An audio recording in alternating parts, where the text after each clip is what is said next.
Hit go live first.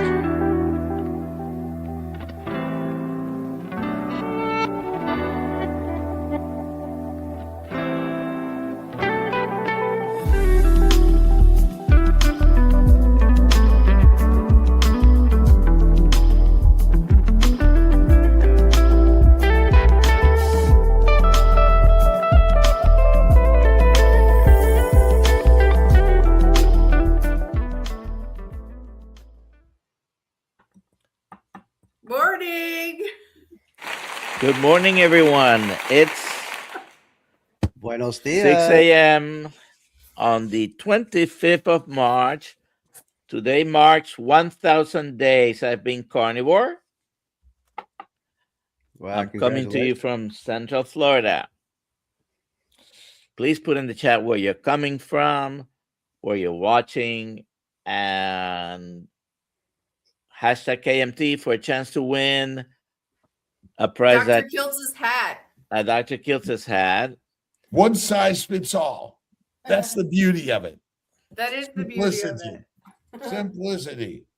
And this morning, we're going to be talking to Jeff from 3C Joppa Cattle Company. And I'm here cutting out in about 30 minutes. And this is 70 years plus 13 days carnivore, since we're all born carnivores, but we fall off the wagon, as they say, and we slip into eating the things on the ground that are stagnant or aren't moving, at least to our observation. And we're changed it up because we eat beef from where, Jeff? I think it's a little company in Texas called 3C Joppa Cattle Company. Okay. Yes, sir. Great to see everybody this morning. And I want to commend Alia for bringing our new intro, and we're going to add to that. And we want everyone to contribute their own ideas, because I'm thinking we got to find ways to focus our revenue and our investment to the volunteer teams and those that are part of the ambassadors of the keto carnivore lifestyle. What do you think, Alia? I think that's a great idea. And I want to say, since you brought that up, that anyone who does the Kiltz Health coaching course becomes an ambassador for the Kiltz Health coaching course. And we're putting together a commission system. Anyone who's mentioned it to their friends is signed up.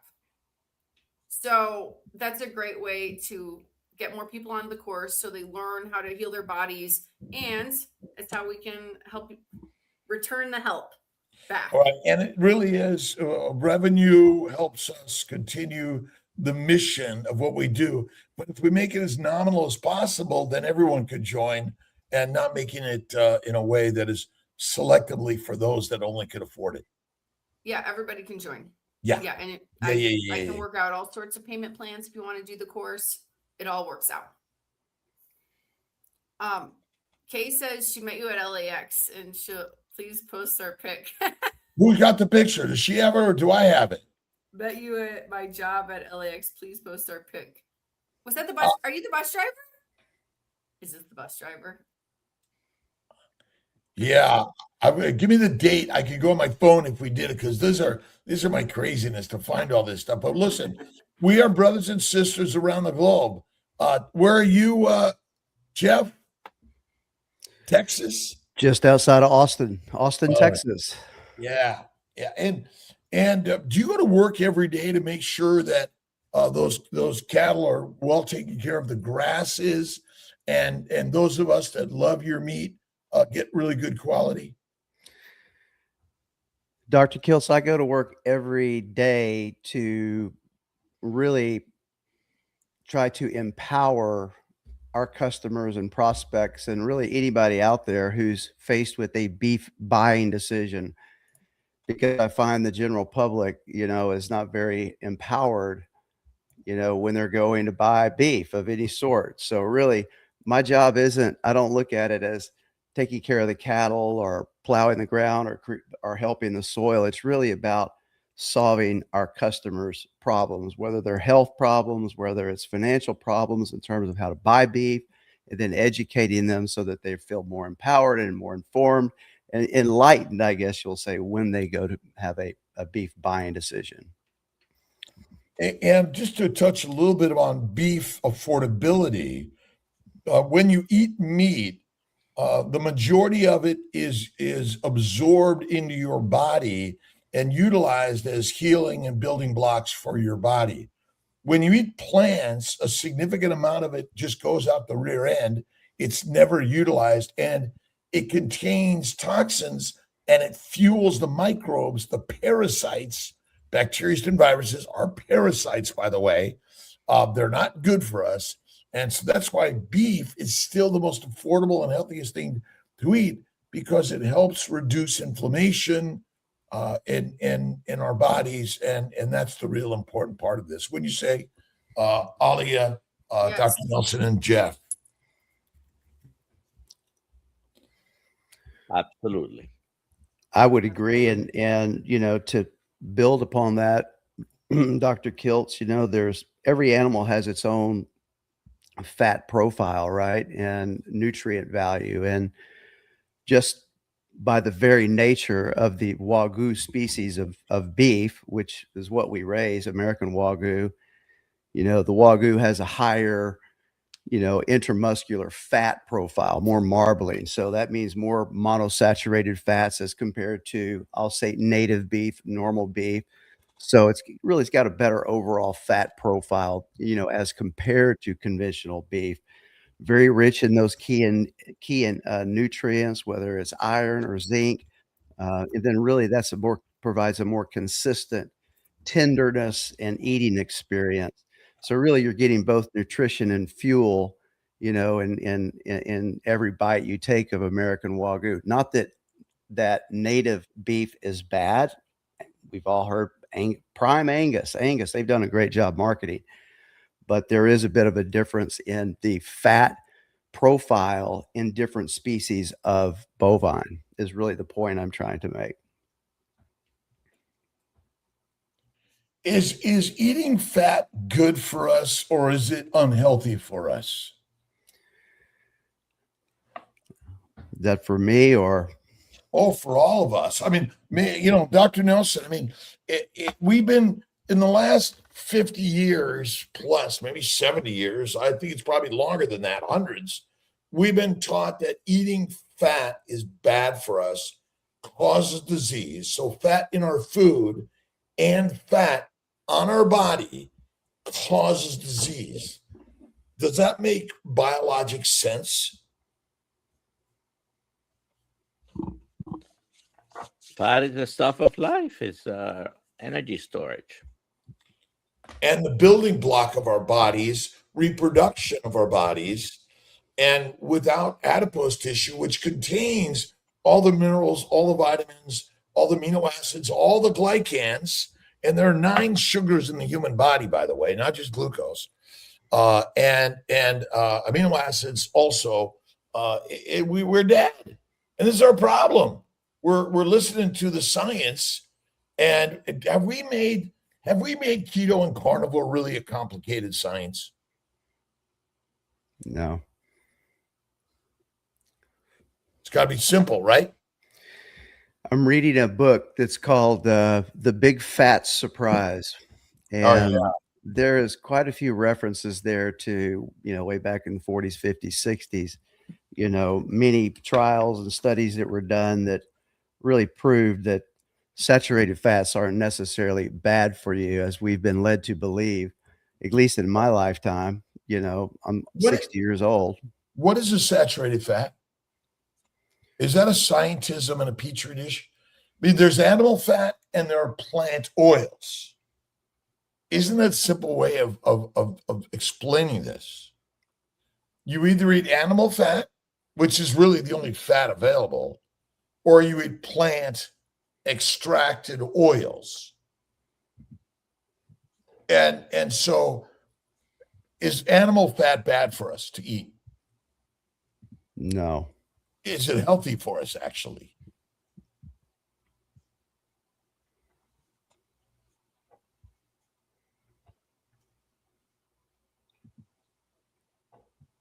Is animal fat healthy for us to eat? Absolutely. It is the most healthiest thing to eat.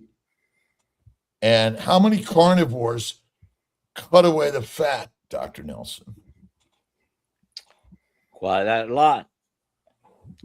And is being skinny with like almost no fat, so you can show every little muscle fiber, healthy for us?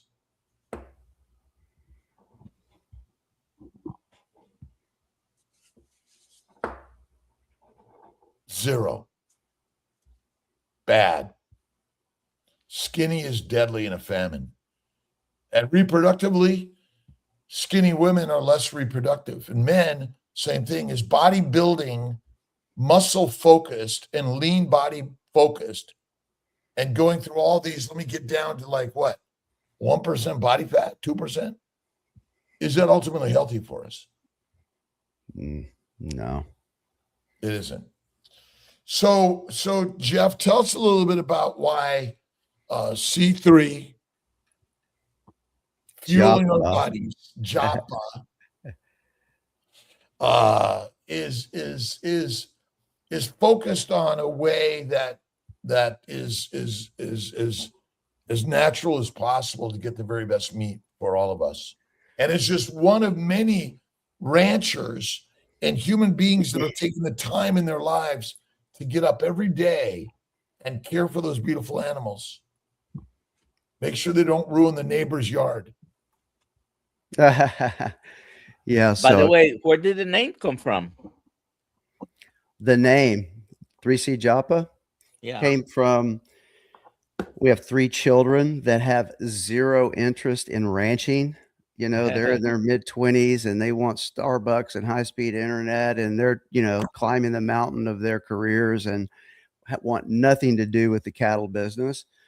But since I've been in the cattle business now for the past 10 years, I see what a great lifestyle it is. I miss the corporate check, believe me, but the lifestyle of the cattle business is great. And so 3C means for 3 children that hopefully one day will come back and carry this direct to consumer beef business that we are, been into now for probably 3 years, actually longer than that, since COVID. And Joppa is the little town that our ranch is in. And really the town consists of one thing, and that is a little white church. That's all that is left of in Joppa, Texas. So that's as simple as it was, 3C Joppa Cattle Co. We didn't start out with the intention of, bringing this business into a direct to consumer model at all, right? When we started this thing, well, my in-laws started this 100 years ago. And, fast forward to COVID, we had friends that would come over to the ranch because you couldn't go anywhere. So people would come out here and they would say, "Why aren't we eating your cows, Jeff?" And at the time we weren't selling direct to consumer. And I said, "I don't know. Why aren't we? Why aren't we doing that?" And that's really where the whole transition from the traditional model of ranching, where when you need a little money, you go out and you cut the calves away from their mamas and you put them on a trailer and you take them to the auction barn. That's what my in-laws have done for 50, 60 years, and they've done fine. But the direct to consumer business was really started during COVID when that person said that. And we've leveraged, we didn't just buy cattle, right? So we really built the herd intentionally. And we started with registered Angus cows, and we bred those to registered Angus bulls to create the best prime beef. Everybody's seen that label in the grocery store, Prime Angus. They've done a great job as an association marketing. I don't think Prime Angus is any better than Prime Hereford or Prime Charlet or any other prime. But we used the DNA that we actually artificially inseminated purposely through DNA selection and earned progeny differences, where you literally can buy semen and artificially inseminate these cows to predict better marbling, to predict more tenderness, to predict a greater consistency and a thicker ribeye area. You literally have these data points now where you can create the type of animal that you want to through technology and science. And so great beef that we sell today really starts before the animal was even born. And it goes back 10 years to how the core DNA of that herd was started through artificial insemination. There's a comment up here.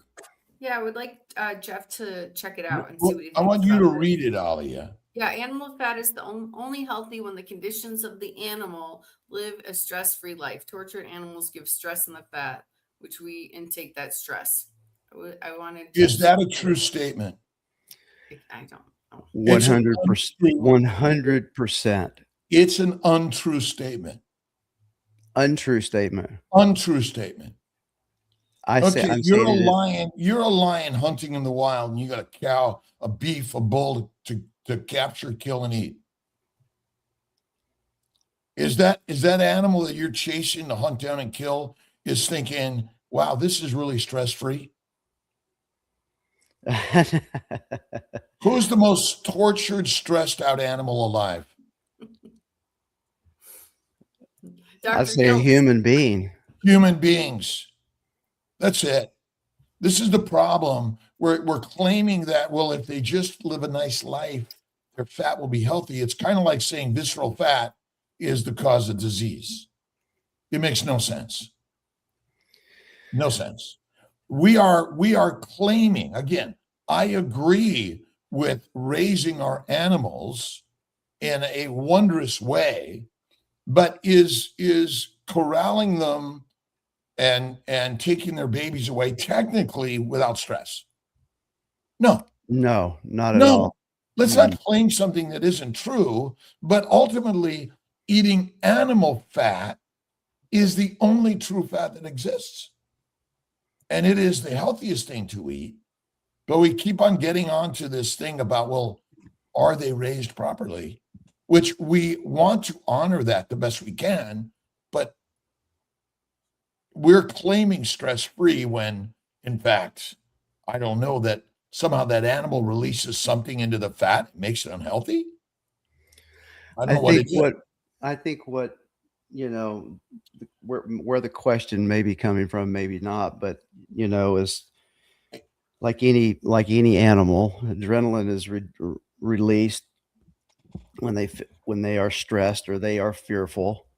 And if you actually slaughter an animal, you know, at a time where that adrenaline is running throughout their bloodstream and through their muscles, then the taste of the meat will be significantly different. When we call it in the cattle business a dark cutter.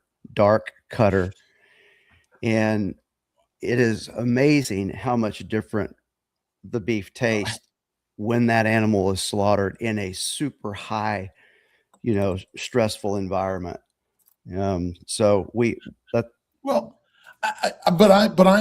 I think the statement is an overshoot that says that food is unhealthy for you. It makes no sense. Yeah. It makes no sense. I mean, you're hunting down an elk on your hunt, and that the elk is unhealthy for you to eat. Again, we're trying to be a little science here also and straightforward. We're working to raise our animals in the most humane way, are we not? Right? Are they unhealthy to eat? You may not like the taste, but there's some psychology to all of that also, right? I'm not sure we've had a randomized study that's proven this, but animal fat is the healthiest thing to eat, period. And to now, then we start fighting about, oh my God, was it grass fed or sorry, grain finished or grass finished? Was it in a feedlot? Was it this or that? I mean, plenty of people need healthy food, and sometimes going to Walmart or wherever Price Chopper is still going to get them healthy food to eat, which is still way healthier than the plants that they're trying to control us with. Totally agree. Yeah, I wouldn't say necessarily that it's healthy grocery store beef, mass produced beef. I wouldn't say it's necessarily unhealthy, but when you compare it to, sourcing beef directly from a rancher versus from a grocery store, I think what we're saying, because if you can afford it, and you can, by the way, everyone can. Whole point is you're still getting. We're creating an environment that gives us future freedom and creating more grasslands for the true healthiest food we can eat is a lot of what we really are here to do. And buying from the local rancher, like C3 Joppa with Jeff, who I've met personally, we've cooked together, and I can tell you he cares about that. But I just want to clarify for people that are out there who are just like, I don't know if I could do this. I've got my local XYZ. Let me start there. But we want to increase the ability for everyone to have access. And when whatever is going to happen happens, you don't take care of your local rancher. Now there's going to be nobody providing that food except the masters of the message and the money. And we ranchers are going out of business. Ranches are being sold at a rate that would scare you if you really, really knew it. I don't know, fast forward 50 years, what this is going to look like, quite frankly, because the young people don't want to, it's not for everyone, right? Ranching is not for everyone. You don't know when a drought's going to come. You don't know when a flood's going to come. You can't control Mother Nature. That's part of the excitement about it. But when you look at how many people we have to feed in this country and around the world, it's got to come from a rancher, right? At the end of the day, the beef or the food or the fruit, whatever, needs to come from a rancher or a farmer, even before it gets into some of the grocery stores. And the point here is that the simplicity of bacon, eggs, butter, beef, salt, this is the baby's diet, is everyone can do it. At all ages, and by minimizing the plants and focusing on the fatty meat and the simplicity.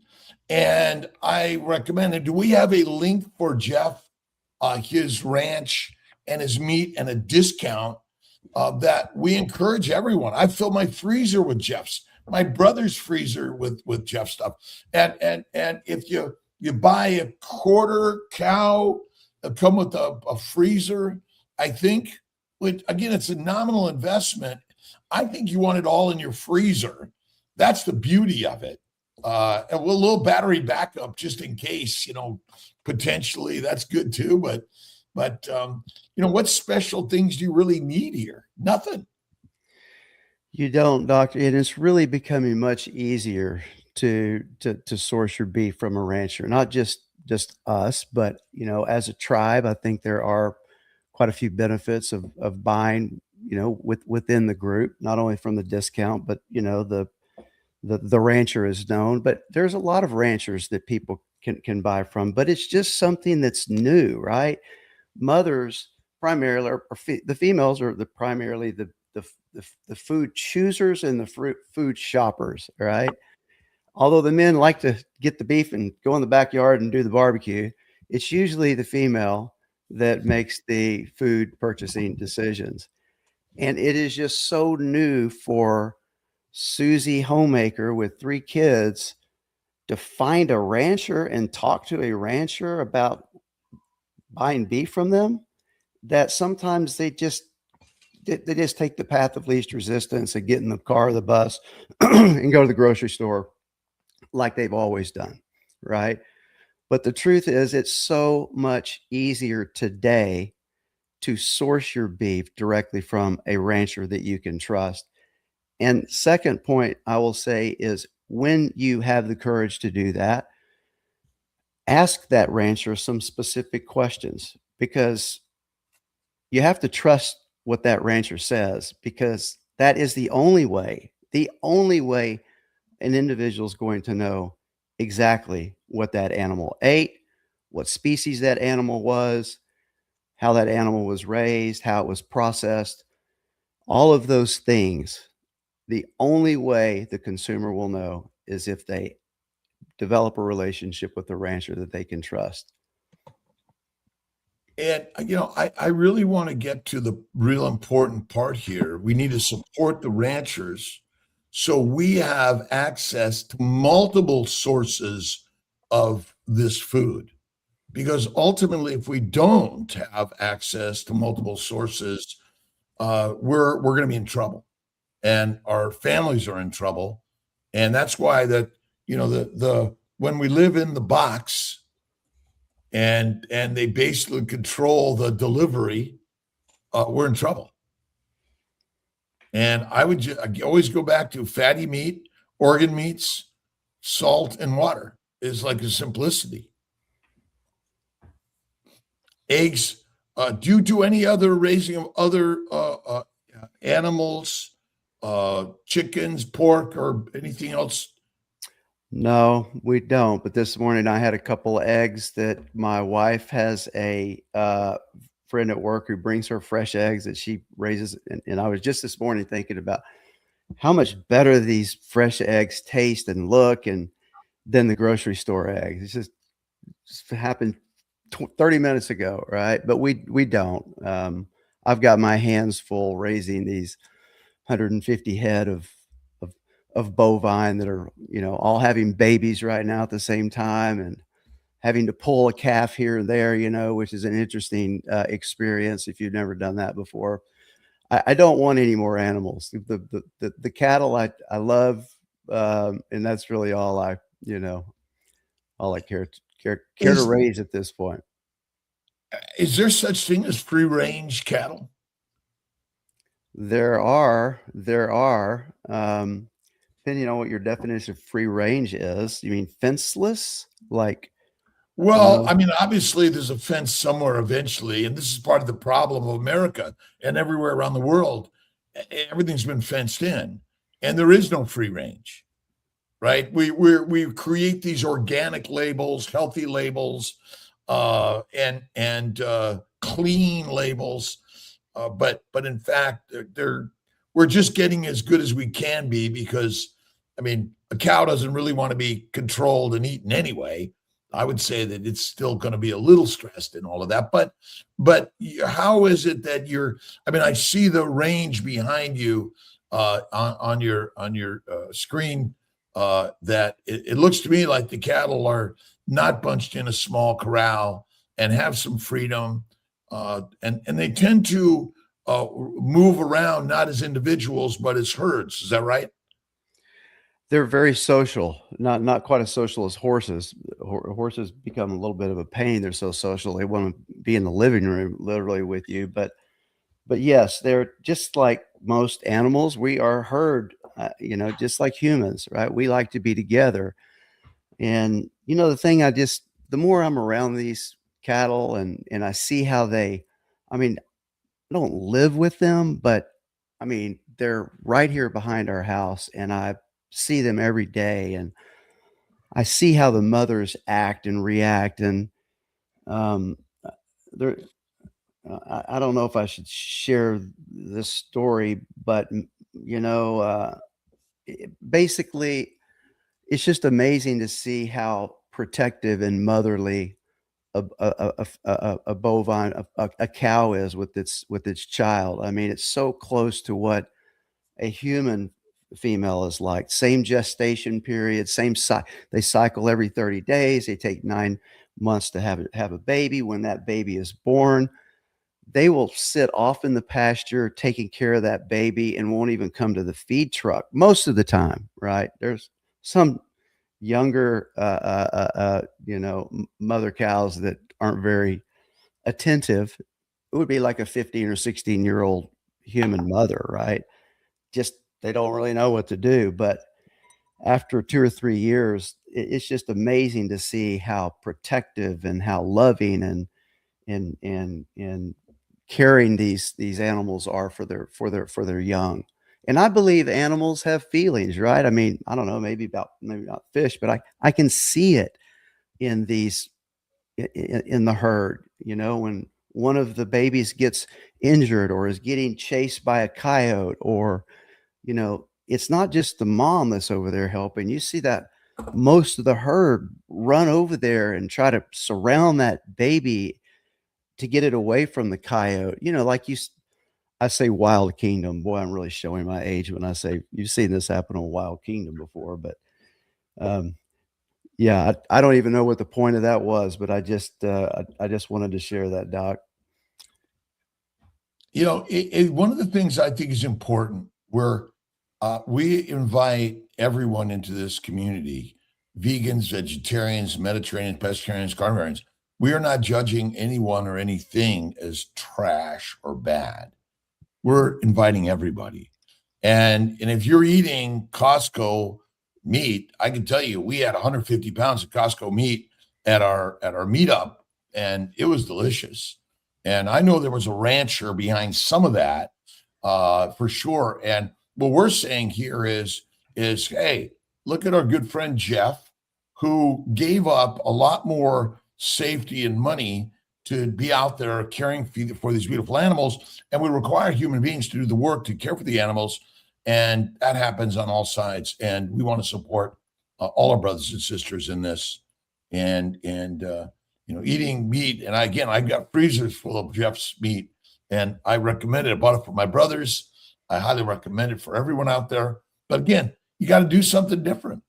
It is critical. Can we get organ meats from you too, Jeff? You can. We sell the organs, the whole organs, as just individual whole organs. Or we also have it's a very popular product. It's a offal infused ground beef, where we infuse 6 different offals of thymus, pancreas, kidney, liver, heart, and cheek meat at a 10% ratio into our regular ground beef. And our regular ground beef is an 80-20 mix. And so we're mixing that 10% offal into the 80-20, and it makes a super, super high nutrient ground beef that, if you slide it in on someone who doesn't know they're eating organ meat, because in their mind they're like, oh, organ meat. Know it. They wouldn't know it. They wouldn't know it. Even my wife, and you can tell a little bit when you cook it after you do it. It's got a little bit of a different smell, but in a little different consistency. But yeah, that is a really, really popular product. You can buy all of these right off our website. But I was going to talk a minute about prices, if I could for a second, Doc, Aaliyah, Dr. Nelson, if we've got a minute. Sure. We got a bunch of questions. So I can't tell you the last time I went to the grocery store and actually looked at beef, but I do search prices online. And right now, the average price across the country, retail price for ground beef for decent ground beef, is $7 to $8 a pound. All right. $7 to $8 a pound. When an individual buys a bulk beef share from really any rancher, not just us, it's the principle of buying in bulk, you get a lower unit cost. And for carnivores, for those people who eat a lot of beef, that is the smartest economic way to purchase beef, is in bulk, just like you would anything else in bulk, right? And if you buy a quarter or half, you can get that price per pound from 3C Joppa down to $12 or $13 a pound, right? Heck, you go buy a ribeye now, even not an American Wagyu premium cut, and it's going to be $30 a pound, right? So that's one of the things I really want to communicate to the audience is it may take a little bit more out of your pocket at one time, but if you do buy in bulk, you can get that average price per pound really, really close to what, ground beef costs.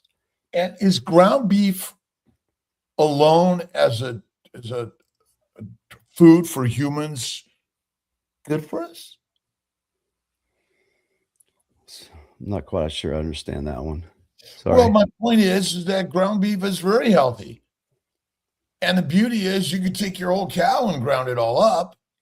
It's the healthiest thing you could eat. Throw in some organ meats from C3 Joppa and like is the best. And the bones with the marrow as healthy as can be.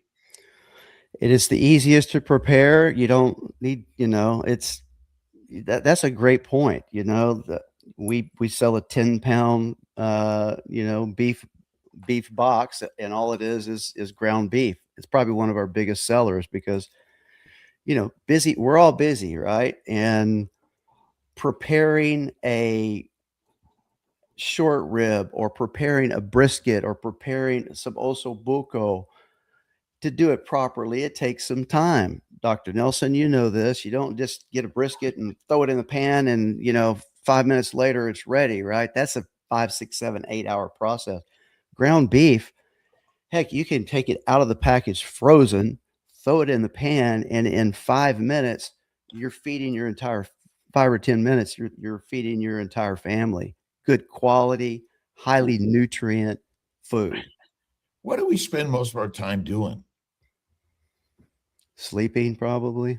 Well, right, but it's always about what are we going to eat, and it's about how do we prepare it, and getting a recipe book and figuring out how to cook, how to process, how to prepare the thing that no other animal thinks anything other than let me eat that.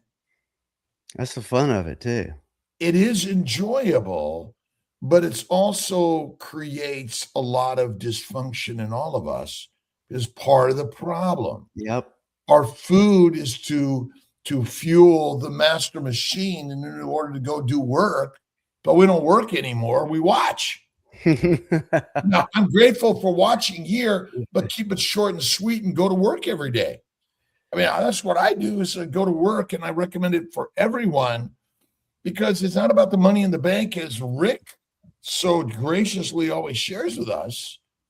It's the work we do to connect to our families and which is essentially our community. I mean, isn't that the most beautiful thing that, Austin, Texas, Columbia, Dr. Nelson and I are both in Florida right now, and people from around the world are connecting and sharing ideas. And all you need to do is get some ground meat. You don't even, you eat it raw, actually. It's like the best thing for us. Yeah. It's amazing. I was my friend Josh, who's an amazing guy, and I cut up some dry 3-month-old dry aged beef, not cooked. Best thing ever. It's kind of a cross double-edged sword, the availability of food in this country. And, our society, I think, has, we've built our daily routines around food. Like, where are we going to go? My wife would just as soon go out and eat every meal out versus dirty up the kitchen. That's just her, the way she rolls, right?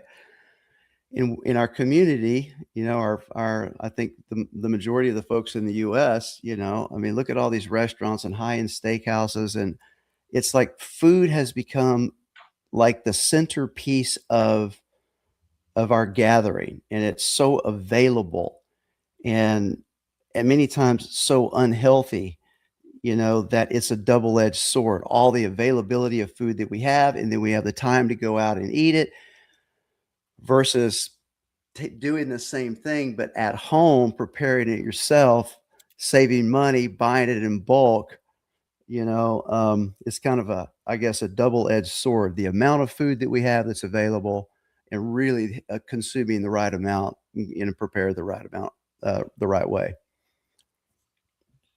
And by the way, this is a platform for everyone, and all ideas are welcome. Thoughts, as gracious as we can be, that's always the most important thing.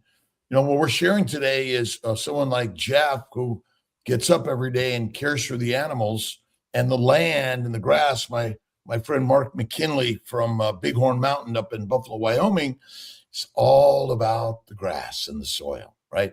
So tell me a little bit about the grass and the soil, and what's happening with the grasslands in the dirt.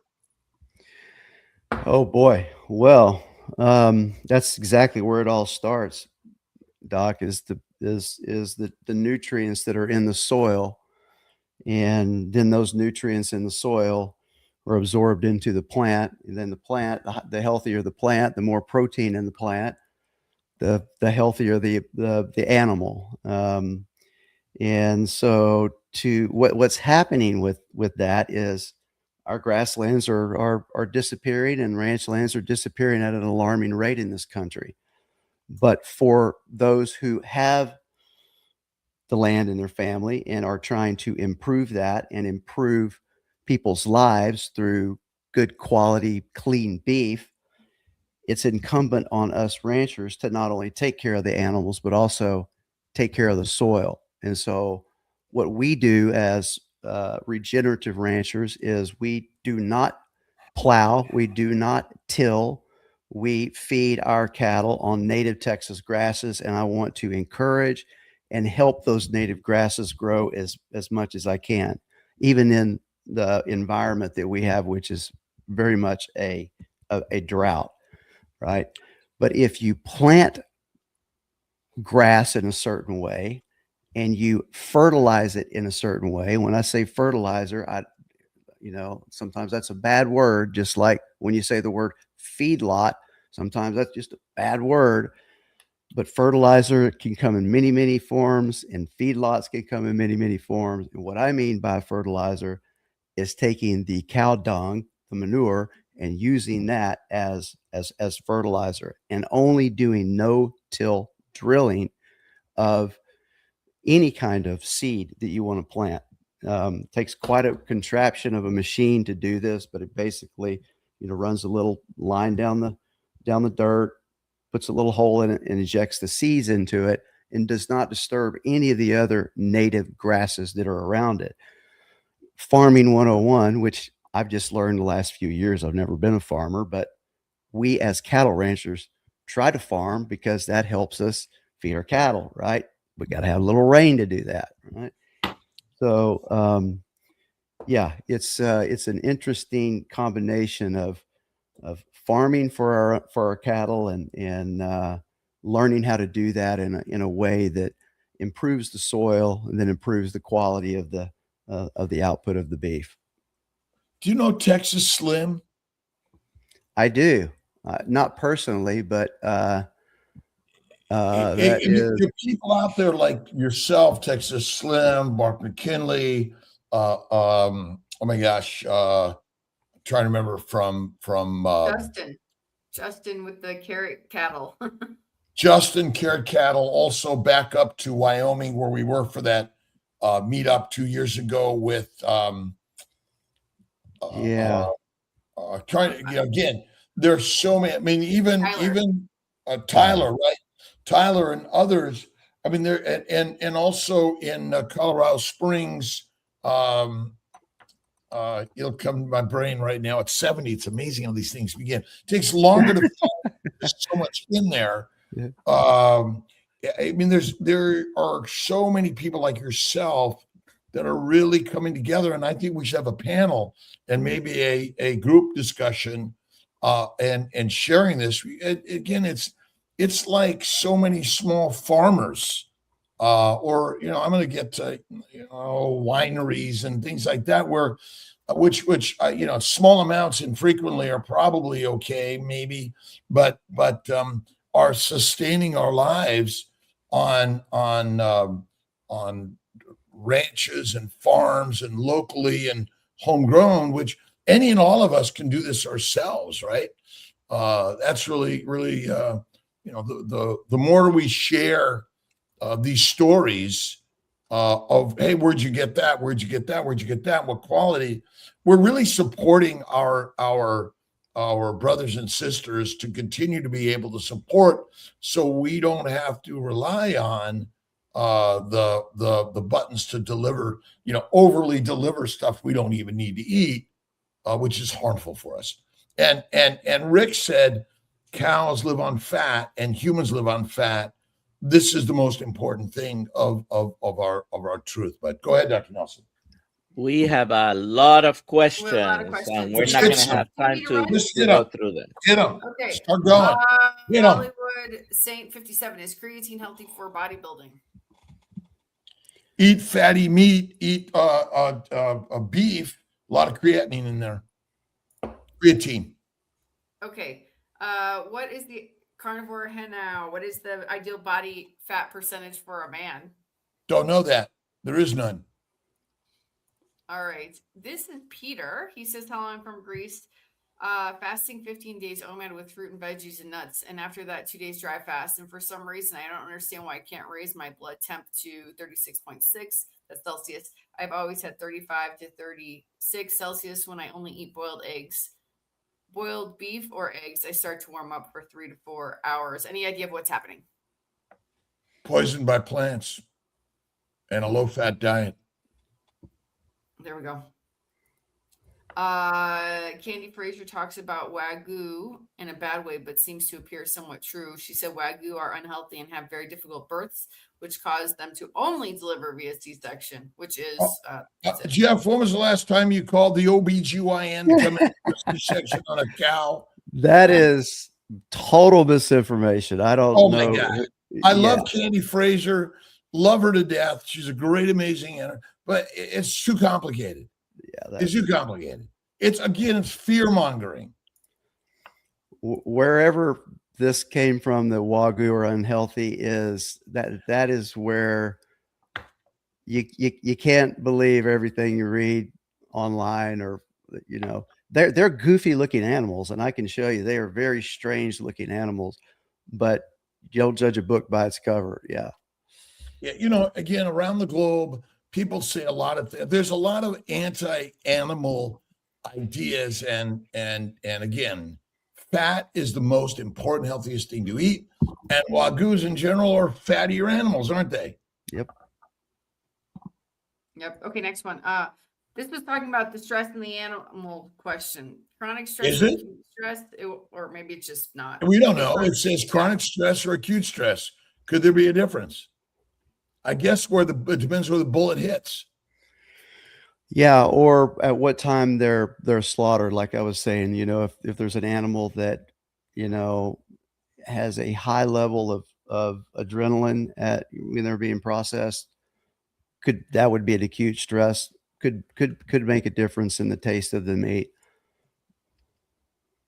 It could, but again, we think psychology. This is our problem. We're warriors. We're afraid to be stressed. That's BS. Again, it's like, oh, you got to be calm. They're trying to give us marijuana to make us calm. All right, and no animal wants to be killed, but they're fierce and strong. Adrenaline is the kill you hormone molecule. Question: wild animal versus domesticated animal could matter.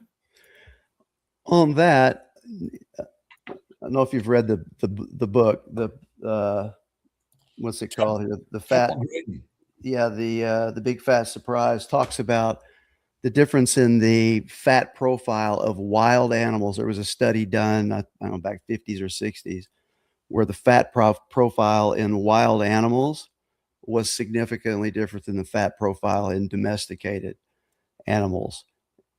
I don't know if you've read that book or know anything about that. Well, let's just take domesticated humans versus wild humans. Is the fat profile different? Yeah. But the story is simple. I mean, we're fatter because they domesticate us and they feed us, overfeed us. I mean, technically a cow that isn't overfed is going to be leaner, correct? Correct. Right. And so when we talk about fat profile, what do we mean? In this instance, my recollection was that the wild animal was found to have way more polysaturated fats than domesticated animals. But the saturated fats between both the wild animal and the domesticated animal were the same. And I don't remember why that was. I just found it very interesting. It kind of goes to the question that Vanden 3960 is asking. And I'm sorry I don't have a better answer for it. Well, you know, I always go to there's animal fat and there's plant oils. And the simplicity is eat animal fat and you're fine. I think we make a complicated scientism, petri dish science out of the simplicity of C3 Joppa, eat the fatty meat, enjoy your day. Go to work. People like to complicate things. So They do. I mean, ultimately, we just got books and books and books and books and books. Someone sent me like a 10-page dissertation on sperm technology. Some PhD has a technology that's going to pick the best sperm.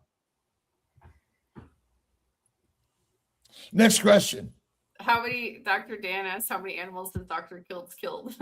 He'll be with us Oh, tomorrow. man. Like infinite. As I drive, fly, walk, breathe. Like how many bacteria and viruses do I kill every day? Brian Dish wants to know why the ranches are being sold so fast. And some of them are not being sold, but just going under bankruptcy, right, Jeff? Am I right? yeah, that's really what it is. And you know, they haven't adapted. They haven't pivoted to the old way of ranching, the old way of farming.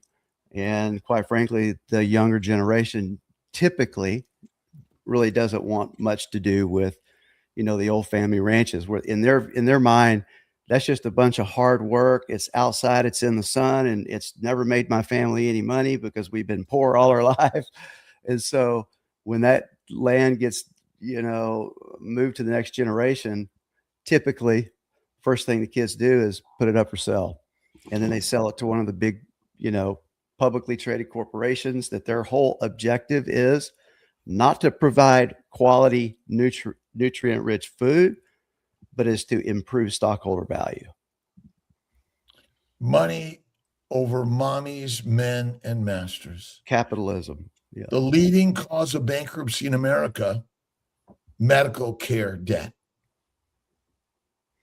Yeah. The modern medical system is stripping us of our health and wellness, and a complicated science is really complicated. Eat fatty animal meat. What more do you need? Next question. Let's go rapid. Faith, Karen, I have always heard that you thaw meat, you shouldn't refreeze it. Is this true? If so, why? I don't have a scientific answer on that. I do it all the time. Yeah, I do it too. Yeah, never had a problem with it. Megan. You can keep just information for the audience. You can keep beef, I know, in the freezer for a period of 1 year with zero degradation in nutrient value or quality. After 1 year in the freezer, you start losing a little bit of nutrient value, and it starts degrading a little bit. Maybe. I don't know. Maybe. What are your thoughts about SSRIs? I don't know if this is with relationship to cattle. Well, Jeff, does beef have an equivalent to an SSRI? Which, Dr. Nelson, what is an SSRI? It's an antidepressant. Certain selective receptor inhibitors. Yeah. What's it for, Dr. Nelson? for depression. So how many people take a antidepressant or SSRI in America or the world? A lot. Millions. Okay, so Jeff, do you have a treatment for depression? Oh yeah, we have the psych ward for our cattle. They're pinned off. I can tell by the way their ears are and how they're acting and their heads Oh, down. They this go is over real. here and we treat them special, right? And the cost to treat those 10 depressed cows are more than the rest of the herd. You know, I'm kidding, right? Yes. Okay. So no, my point is, do you have a treatment for all humans that will no longer need their SSRI by simply eating fatty meat? Done. Because most people don't eat fatty meat. They cook the meat. All the fat's gone. You eat fatty meat, it is the SSRI, which again, they don't want you to know that because we gotta keep up the stock price, don't we? Yeah, the big pharma's waiting for them. Love, well, go back to that one. Love is Oh. the solution, but ultimately, it's simple. Love thyself, thy neighbor, thy enemy, because they're all simply one. They're you. And eat fatty meat, C3 Joppa, repeat. Next question. Jennifer Edwards wants to know if you process your own meat.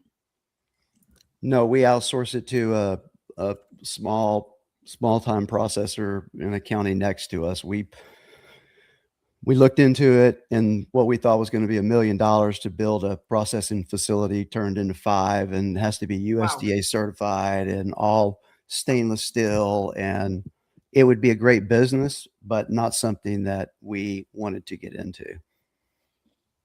Your gut will process everything for you. and the beauty of meat is like it's the best thing to eat. That's right. Leah, All right. Congratulations. Email me, alia@drkiltz.com. You just won his hat. Thank you. Awesome. Ollie, can you this ask last one. about the 30/70 thing real quick? Because Sure. I've got 2 animals going in for processing Who tomorrow. would like 30/70 beef? You have 1 minute to text in the chat from Joppa's beef. Versus an Ground beef, right? 80/20, a higher fat content ground beef. Would that be of interest to the tribe? Yes. Quick question for you, Jeff. How do you determine if it's 70/30 or 80/20? And when do you determine that? And do you add more? I mean, ultimately, it's either lean meat or fatty meat or fat separate, adipose tissue. So how do you determine and say, oh, this one's 80/20, 70/30? I pick up the phone. I say, Steve, these 2 animals that are coming in tomorrow for processing, we'd like the ground beef to be 70/30, or we'd like to be 80/20. And he basically takes the proper amount and mixes with suet, as unrendered tallow, right? Kidney fat and other fat from the animal, and makes the percentage whatever. If you want 50/50, we can make 50/50, right? That's something the consumer and you tribe members can choose, and we can literally custom make it to the needs of the tribe members. But that's excluding in general the rib roast, strip loin. I mean, there's certain pieces of that animal that always go whole and then get sliced into individual. Is that correct? Yeah, just from an economics perspective, Dr. Kiltz, you would never want to take a strip loin and grind it into ground beef, because if we did that, we ranchers would go out of business really quick, right? Right, because you make the money and you make a more profit from the rib roast or the strip. Not necessarily. Ground beef can be just as profitable as a high-end steak. But you always are there any other large cuts that you always separate out because that's where the consumer One. profit. We gotta go. Briskets. Yep. All right, bye everybody. Bye. We love Thanks. you.